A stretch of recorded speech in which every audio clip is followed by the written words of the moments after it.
Hey everyone, welcome back to, I think it's episode 4 of the Furlough Network Webcast.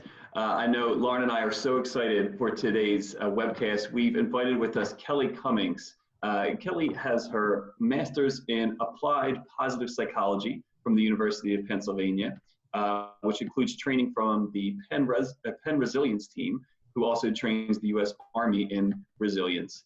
Kellie also teaches graduate students at Johns Hopkins University.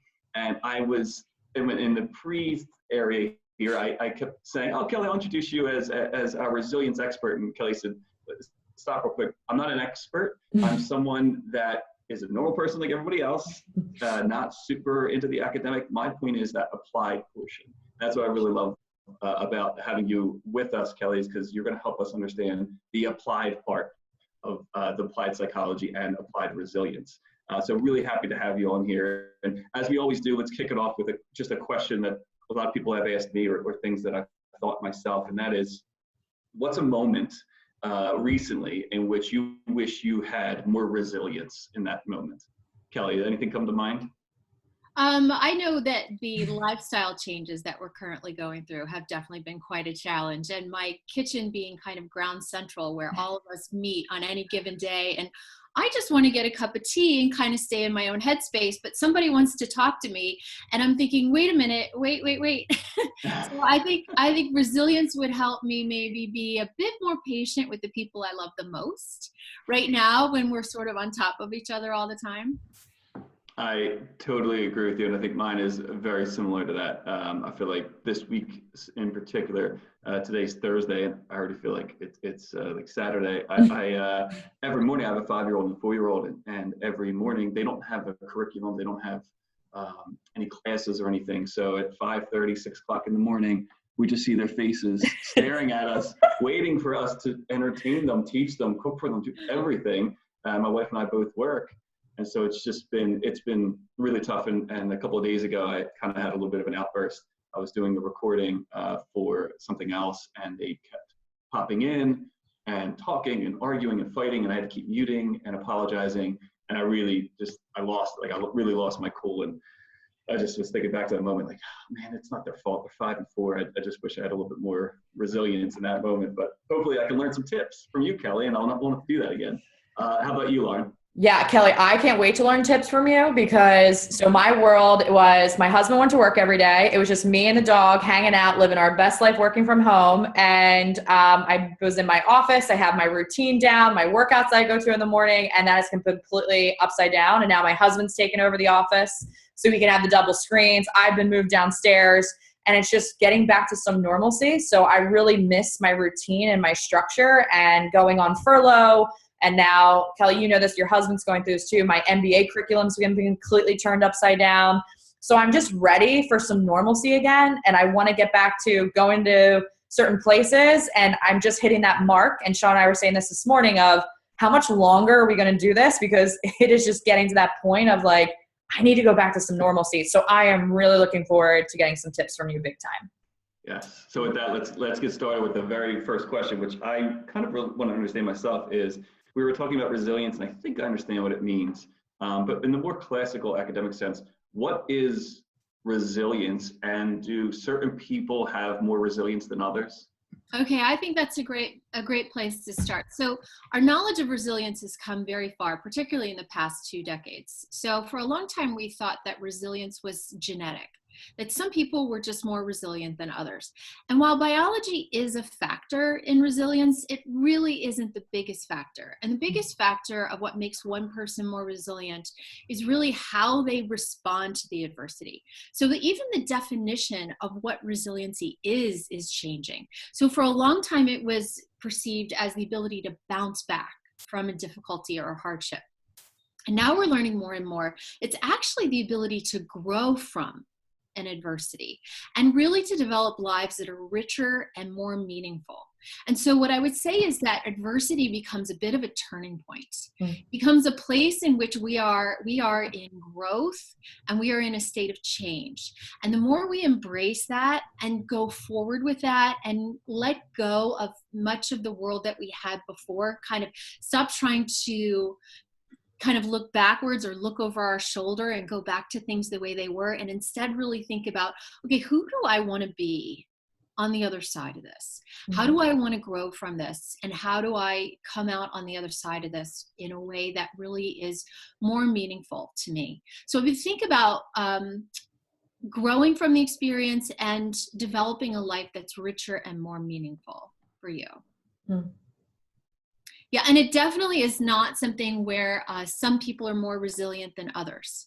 Resilience is there are a set of factors that we can embrace in order to become more resilient.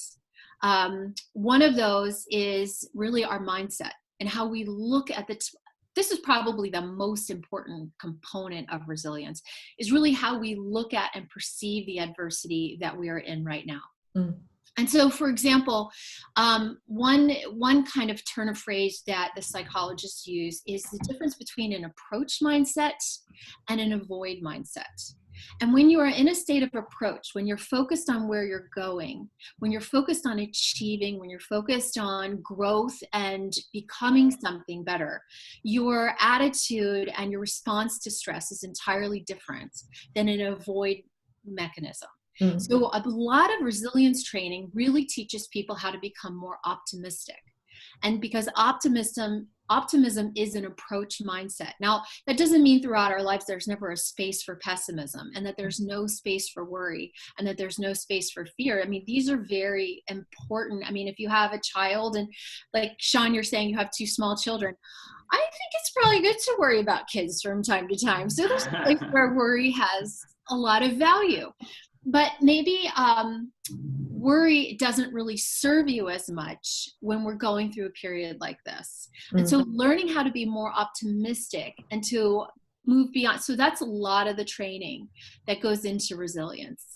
So Kellie, I have a quick question about that. So if I'm getting ready to start my day, I have this new normalcy, right? And I'm trying to stick to certain routines. Is that really like about how you start your day with your mindset? Is it journaling? Like, how do you get into that mindset of being more resilient? Or is it just I have to be positive every day? And what does that look like? So that's a great question. So I think one thing that's important to remember is that the folks who are listening to this, there's probably a big spectrum of anxiety. Some people are dealing with being furloughed. Other people might be worried about paying the rent, being able to stay where they're living. So there's a pretty big spectrum of anxiety that's out there. So when we think about the amount of anxiety we're feeling, and if I'm not feeling positive in this moment, does that mean I'm not resilient? Absolutely not.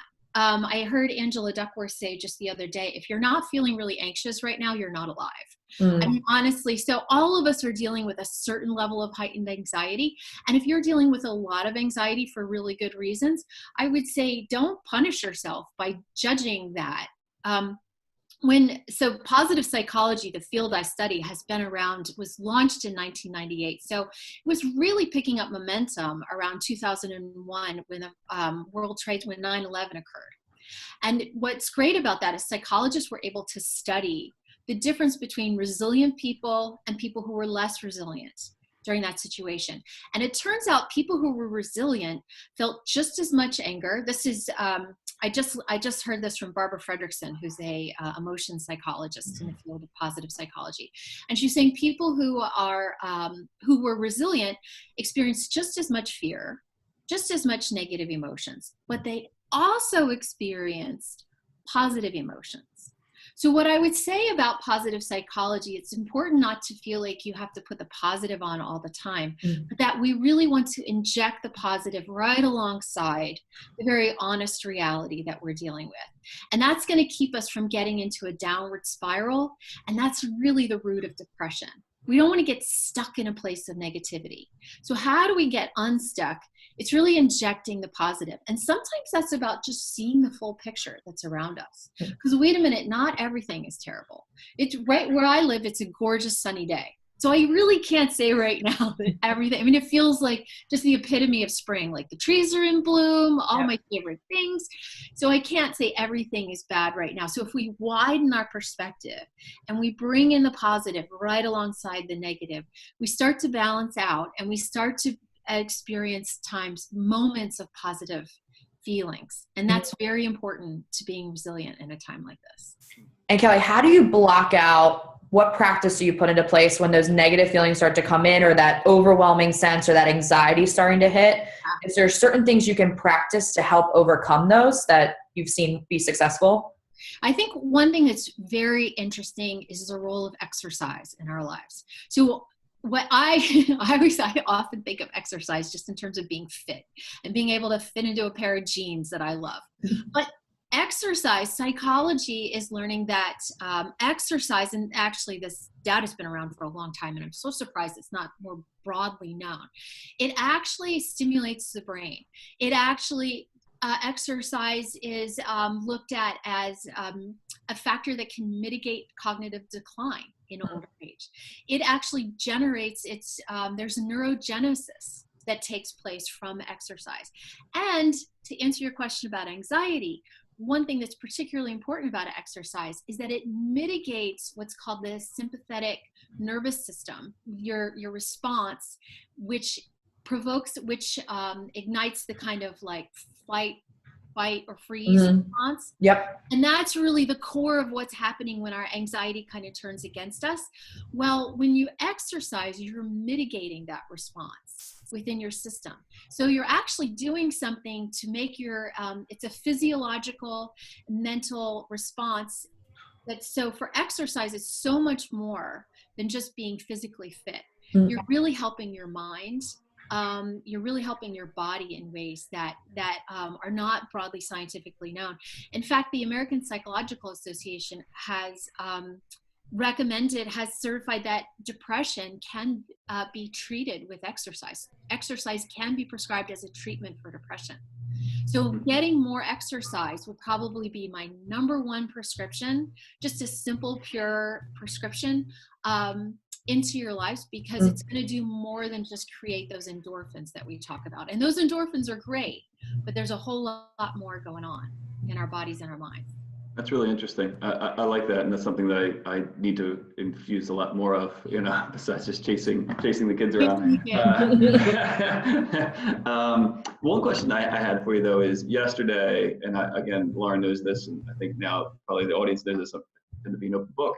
Yesterday was a bad day. It was just straight up a bad day. We probably are in the same climate. Yesterday was just a dreary, gloomy day. I was stuck inside. Again, day number 3 of both my wife and I work from home, barely looking after the kids, them acting up. I look back at that day and it was just a bad day, and I'm over it. And now what I'm kind of hearing from you is there something else I should be looking at about that bad day? How am I supposed to be treating that bad day in the grand scheme of things? Should I just be forgetting about it like I'm doing, or should I be examining it a little more? Well, I don't think that you need to. First of all, I would fully accept a bad day and I would normalize it. And I would say, we're in a pandemic. Days are probably going to be less than good. And that's pretty normal. And I think that normalization of a bad day can really set you free from a whole lot of shoulds of what I should be feeling. If I were really resilient, I wouldn't have had a bad day. I would have injected positivity into that day. Well, now you're really feeling bad about a bad day. When in fact, having a bad day, when we look back on this event, we're going to say, well, that was pretty normal to have some tough times. We're not going to describe it as an easy time. We're going to describe it as a rough time. So the first thing I would suggest is one of your tagline that you have in the Furlough Network goes to the core of one of the tenets of positive psychology, which is this temporary nature of difficult times. And so you have in your tagline, it won't last for long. Well, so Marty Seligman, who is the founder of the field of positive psychology, found that optimism is really 3 different things that we think about. And one of them is that the difference between thinking that something bad that's happening is permanent, that this is permanent. And so if we get a little too into this moment and stop remembering that it's temporary, then we're really we're not doing ourselves the good that we could. So the more we inject the fact that this is temporary, the more we lift it out and we get to a place of mental agility. about this event. And we can separate this moment from the broader picture of our whole lives. And that's really important right there. And so I would say that is, if you take that away from today's conversation, to remember, and there's old adages we have about what things will pass. These things will pass. I would also say to be aware that as humans, we have a very strong negativity bias. Mm. Our mind is just going to remind us of every single thing that went wrong. So a lot of positive psychology is about accepting that and learning to intentionally redirect our attention. Because this negativity bias, Marty Seligman has a quotation that I love, which says, often as humans, we distort reality more than drunks do. Mm. And so we just have this tendency to tell ourselves things are pretty awful. But if you take a minute and pull back, like I just said, I went for a walk earlier before this call, and the number of trees that are in bloom right now where I live, it's beautiful. This is a dazzling day. But does my mind want to tell me that? No, my mind wants to put in front of me everything that's going wrong. Sure. I have to take control of that attention and rewrite that story. So making sure you're taking in the full picture. And I'm sure, Sean, as you look back on that really bad day, something was positive. There was something good in there. There was a warm cup of tea. There was a warm meal. There was a feeling of accomplishment after one of these webinars. Accomplishment's a really big, important part of positive psychology. If you take a minute and train yourself a little bit, you'll see those things. And so that's what I was going to say. So is that what you're saying is looking back on the day, recognizing it's a bad day? That's one thing, but the day was long, and so there could have been times throughout that day I could stop and say, this cup of coffee is really good right now. This is a good 5 minutes of my life right now. Yeah. Is that what you're saying? Is really take some time and focus your mind back on the minimal positive things that may be happening? Yes. And so this minimal, I think that's one of the hard things with positive moments. They are ephemeral. They just float in and they float out. We have to catch them and pull them back. To train our attention. And that's why mindfulness becomes really an important skill, as we want to have the positive shape our feelings and shape our outlook, and to combat a lot of this anxiety. So mindfulness becomes a really important skill, and there's ways of cultivating mindfulness. I saw mindfulness on your website, which is terrific. Ways of cultivating mindfulness through meditation, through prayer, even just going for a walk and really observing each thing that you see. Really, like if you're cooking, really focusing. I mean, it helps when you're cutting. Yesterday I was cutting all these vegetables, and you have to really watch where that knife goes. So it's a great time for mindfulness, cutting vegetables. And it doesn't have to be, you don't have to be in this Buddhist posture, right? Mindfulness forward. You can just be cutting carrots. But that's a great time to help your mind come into the moment. And all we can do is control our attention sometimes. And that can combat anxiety as well. Yeah, and Kellie, how do you share this with your family? So with your husband and your kids, how do you provide them and give them some resilience? Or how do you share those great examples with others that are in your household that it might be really difficult for them too right now? It is really difficult, I would say, for all of us. And one thing we do is we talk about it together. We talk about the hard together, and we normalize the hard. And we want each of us to feel comfortable being frustrated, recognizing the difficulties. I think I've really built in a skill around injecting the positive. So you mentioned earlier that I teach. I start off each class, and we actually go around, and each person talks about one small thing that's really wonderful. And it's amazing how that shifts you. I mean, if you just take a moment to do that, I would say before you sit down to dinner, if you're with your family, if you're with your spouse, take a moment to talk together about one positive thing. And by bringing it to light, what it does is it opens your mind, it shifts your attention, it puts you into a state of more relaxed state. Last week in my class, there was one of my students said that he'd had the electricity go out in his apartment building. So he had nothing to do because he couldn't play his video games. So he told his mom. The rough life. Yeah. Well, you know what? It's pretty, I legitimize that in a pandemic. if your favorite distraction is not available, I'm like, I got you. That's really That's a bad day. yeah. But he said he called his mom. And they ended up having a really long talk. And his mom is going through this pandemic. Barbara Fredrickson used this term, emotional synchronicity. Everyone, we're all going through this pandemic at the same time. That's really interesting. And he said he was able to connect with her and listen to her, and they shared back and forth their own experiences. And he said, I never would have had that phone call if the electricity hadn't gone out in my apartment building. And he said, it really stays with me as this really meaningful connection with my mom. Yep. Another thing I tossed in is to say that we are changing. Our values are shifting. Things are happening already. A very recent survey from Britain shows that only 9% of Britons want their lives to go back exactly the way it was before the pandemic. Wow. They already feel that aspects of meaning are weaving into their lives. They're spending more time cooking from scratch. They're spending more times having deeper, richer connections with people who they hadn't taken the time to call. They hadn't taken the time to really connect with people.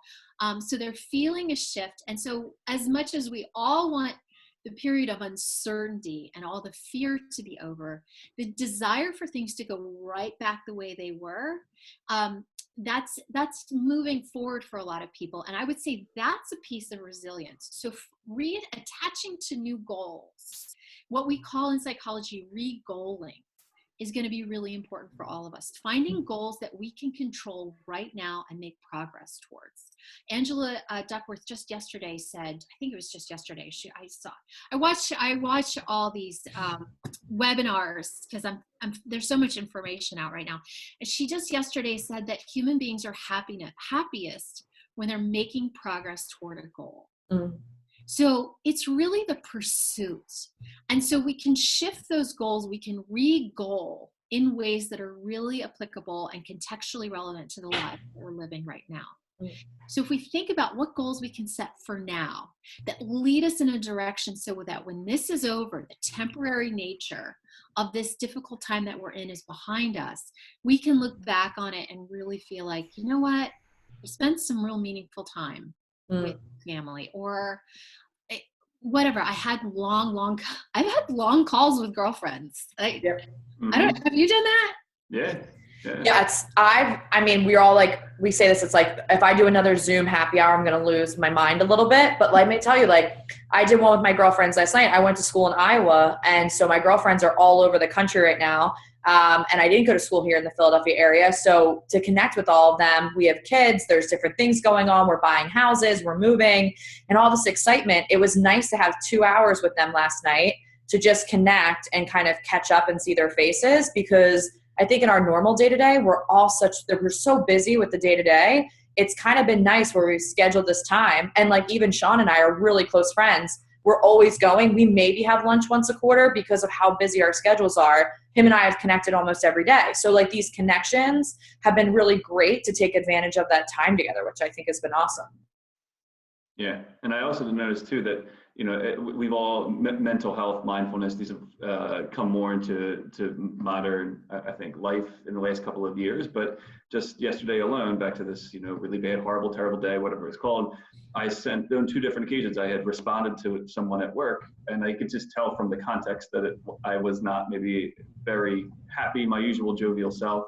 And both people had called me, and they were like, we are not best friends in any way, but they were like, hey man, just checking in, you okay? Like, the last thing didn't seem like you were all that into it. I'm like, it's just tough one, man. And the second person that called me was like, if you want, just take the afternoon. I mean, it's not a big deal. These are man-made deadlines, we can push it back. So this is really cool to have that kind of, from people you don't expect, like just checking in, like that didn't sound like you okay? So it's interesting the way, again, back to finding the positive and the looming trees in this situation. That was really interesting. I was gonna say, it sounds like you're spotting some positive from your really awful, terrible day. You're making me do it, Kelly. It's all you making me do it. I'm changing my mindset now. So Lauren, I know we're trying to keep this to 30 minutes. That's one other thing I wanted to ask before we get to the last section. In our little prep back and forth, you mentioned resilience being kind of an ordinary magic. and you kind of left it at that. And I was hoping maybe you could help elaborate what you mean by that, or what the psychology means by that. So Ordinary Magic is the title of a piece of research that came out, I think, in 2001. And it really looked back at the initial interpretation of what resilience is. Resilience as a term came about in studying adolescents who had gone through very adverse situations. And some seemed to do really well and rebound, and others seemed to get stuck and not do well. And so the initial layer of research said, oh, well, some people have it and some people don't. Ordinary Magic was a second layer of research that went back and looked at adolescent development and realized, wait a minute, there's a bit of biology in here, but there's really more if we look at the network of what's happening. So Lauren, you were talking just a minute ago. Oh, Sean, you also were talking about these connections. Mm-hmm. So it turns out relationships, positive, constructive relationships, are a cornerstone of resilience. So when we look at people who are very resilient, they don't pull inward as much when they're going through something difficult. They're reaching out. So when we think about Ordinary Magic, it's really taking the behaviors that define, that shape a resilient person, isolating what those behaviors are, and then teaching them to others. So some people are going to be more inclined to pull back. And if we teach those people, no, actually making the reach outs right now, having more conversations, that's actually because your relationships, your connections with people are energizing for you. Getting that energy back into your system is really important. So the teachable components of resilience, another teachable component is understanding the importance just of positive emotions. Not positivity for the sake of positivity, and not for the sake of just telling yourself everything's rosy when it's really not. But that it does matter to have positive emotions, that it does really matter to watch something funny. It does really matter to read a book that lifts your spirits. There's a work within the field of positive psychology to pull together literature that actually raises people's spirits, and to read things that actually make us feel better. And so Marty Seligman says, during the most difficult time of this crisis, positive affect, positive feelings really matter. So maybe don't read the thriller or the totally depressing drama that you have on your nightstand. Instead, read something about, read about the psychology of happiness, or read about, some story of somebody overcoming adversity, something that's so these things really matter. What's another one? Another component of it is really mental agility. And that kind of comes out when we talk about the temporary factor. Being able to separate yourself from these events, being able to look at things objectively, realizing that it's temporary. So that's the Ordinary Magic. It's more than I can get through in a 30-minute interview, but that is the Ordinary Magic, is that it's very teachable, and that resilience is not something for a select few. All of us have the capability of living highly resilient lives. And I think that's particularly important. I just heard someone say yesterday that this is a 100-year event. And I thought, well, gee, so didn't they say that when the financial crisis happened, that was a 100-year event? And didn't they say that for Hurricane Sandy, that was a 100-year? These 100-year events sure do seem to be happening quite a lot lately. So I'm thinking that resilience and our response to adversity is something we all probably should take away from this crisis, because another 100-year event could be happening, I don't know, maybe 5-10 years from now. True. And we want to be able to come out of this crisis as people who understand resilience. No, I love that. So I definitely don't need to go binge watch Hoarders for like a couple days. I'm sure that will make me feel good about myself. But Kellie, just to leave with a motivational tip for all of our viewers, again, a lot of people going through furloughs and layoffs and all this uncertain time. What would you tell the viewers that are watching this when it comes to resilience? I think the most important thing is the exercise. Okay.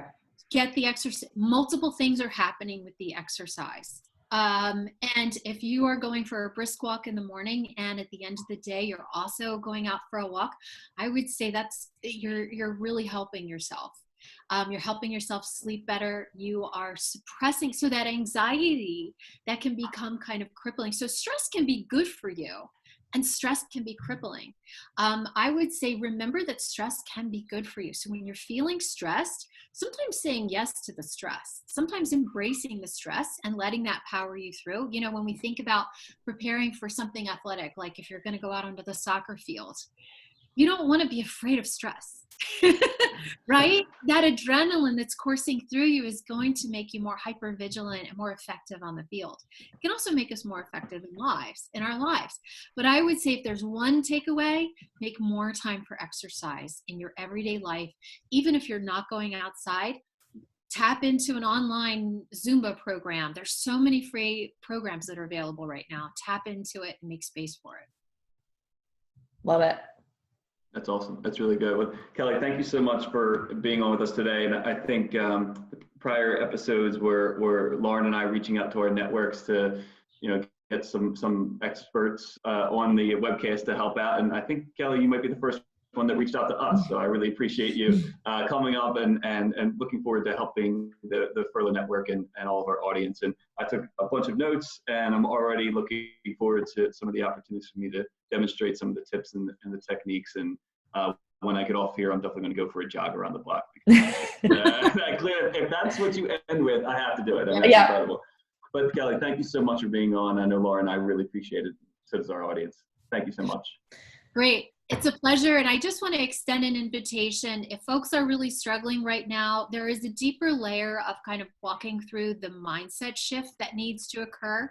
And I want to extend to everybody in this network, if you email me, and I'm sure you'll put my email maybe in the notes for the program.